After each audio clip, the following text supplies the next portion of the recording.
সম্মানিত উপস্থিতি, এবারে আসি দুনিয়ার জীবন সম্পর্কে।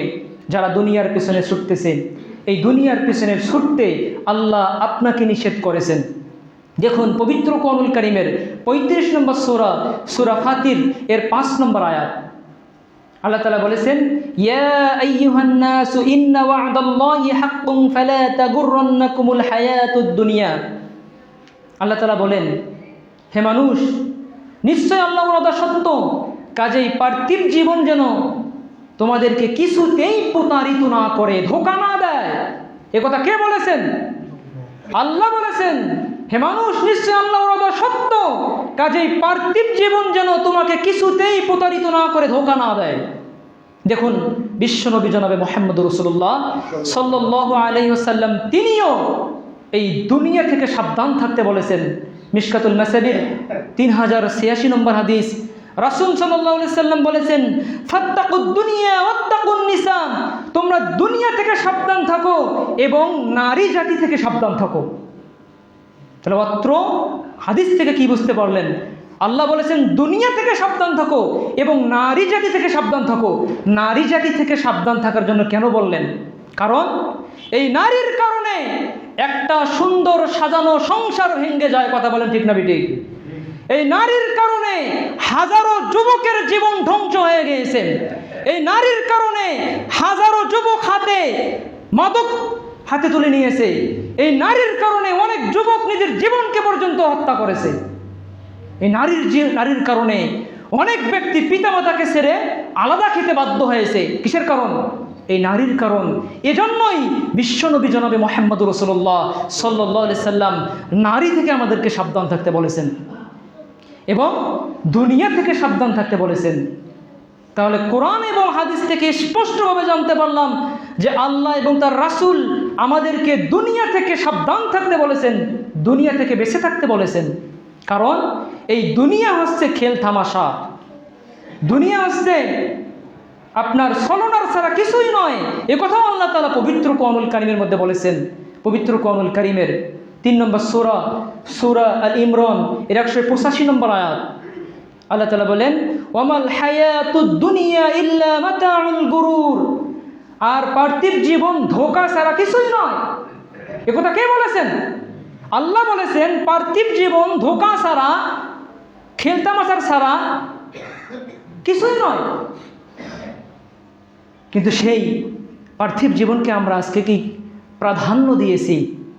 সম্মানিত উপস্থিতি, দুঃখজনক বিষয়, আজকে ছোট থেকে শুরু করে বৃদ্ধ পর্যন্ত সবাই আমরা আজকে দুনিয়ার পেছনে ছুটেছি। যার বাস্তব প্রমাণ আমাদের এই মসজিদের মুসল্লির দিকে লক্ষ্য করলে বোঝা যায়। এই গ্রামে কমপক্ষে অবিবাহিত ছেলে রয়েছে 40 জনের মতো। কয়জন? 40 জনের মতো অবিবাহিত ছেলে রয়েছে এই গ্রামে। কিন্তু দুঃখজনক বিষয়, আজকে ফজরের সালাতে এই 40 জন যুবকের মাত্র একজন যুবক উপস্থিত হয়েছিল। প্রায় 1 মাস থেকে এই অবস্থা। বাকি 39 জন যুবকই ফজরের সালাতে অনুপস্থিত এবং 40 জন বিবাহিত, 20 থেকে 30 বছরের মধ্যে এরকম রয়েছে 40 জন ব্যক্তি বিবাহিত এই জামাতের মধ্যে। দুঃখজনক বিষয়, একজনও আজকে ফজরের সালাতে উপস্থিত হয়নি। তবে ফজরের জামাতের পর একজন ব্যক্তি শুধু পরে এসে মসজিদে এসে সালাত আদায় করেছে, বাকিরা একজনও মসজিদে আসেনি। তাহলে বলেন তো দেখি, এরা দুনিয়াকে প্রাধান্য দিয়েছে না পরকালকে প্রাধান্য দিয়েছে? সবাই দুনিয়ার পেছনে আমরা ছুটতেছি। পরকালীন যে জীবন রয়েছে, একটা অনন্ত জীবন, এই জীবনের কথা আমরা অনেকেই ভুলে গিয়েছি। সম্মানিত উপস্থিতি, দুঃখ লাগে, দুঃখের সাথে এই কথাগুলো বলতে হয়। সুতরাং দুনিয়ার থেকে যে পরকাল উত্তম, এ কথা আল্লাহ তাআলা পবিত্র কোরআনুল কারীমের মধ্যে বলেছেন। পবিত্র কোরআনুল কারীম 87 নম্বর সূরা, সূরা আলা এর 16 এবং 17 নম্বর আয়াত। রব্বুল আলামিন বলেন, বাল তুসিরুনাল হায়াতাদ দুনিয়া ওয়াল আখিরাতু খায়রুন ওয়া আবকা। রব্বুল আলামিন বলেন, কিন্তু তোমরা তো পার্থিব জীবনকে প্রাধান্য দিচ্ছ, অথচ আখিরাতের জীবনই উত্তম এবং স্থায়ী। সুবহানাল্লাহ।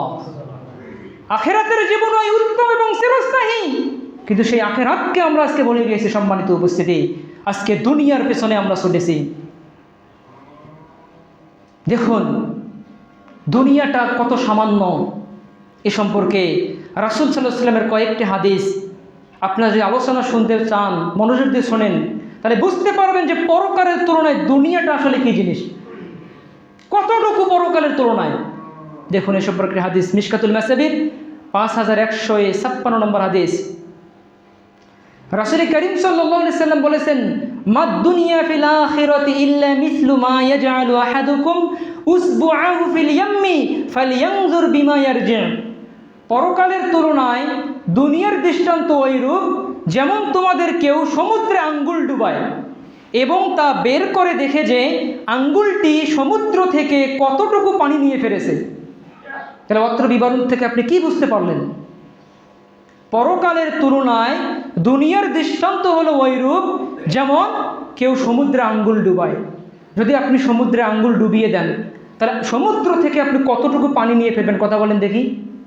হয়তোবা 1 ফোঁটা, হয়তোবা আপনার লগুলটা ভেসবে। এই 1 ফোঁটা পানি হচ্ছে দুনিয়া, আর গোটা সাগরের পানি হচ্ছে পরকাল। সুবহানাল্লাহ। তাহলে সেই পরকালকে আমরা আজকে ভুলে গিয়েছি। 1 নম্বর হাদিস বললাম। দেখুন 2 নম্বর হাদিস, পরকালের তুলনায় দুনিয়ার মূল্য আল্লাহর তাআলার নিকট কতটুকু।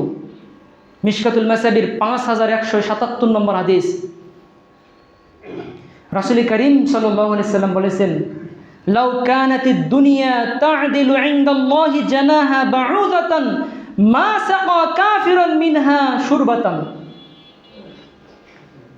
দুনিয়ার মূল্য যদি আল্লাহর কাছে মাছির একটি পাখার সমতুল্য হতো, তাহলে কোন কাফের মুশরিককে আল্লাহ তাআলা 1 ঢোকো পানি পান করতে দিতেন না।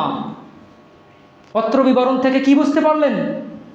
দুনিয়ার মূল্য যদি আল্লাহর কাছে মাছির একটি পাখার সমতুল্য হতো, অর্থাৎ দুনিয়ার মূল্য যদি আল্লাহর কাছে সরিষার দানা পরিমাণ সমান হতো, তাহলে কাফের মুশরিককে আল্লাহ রাব্বুল আলামিন দুনিয়াতে 1 ঢোকো পানি পান করা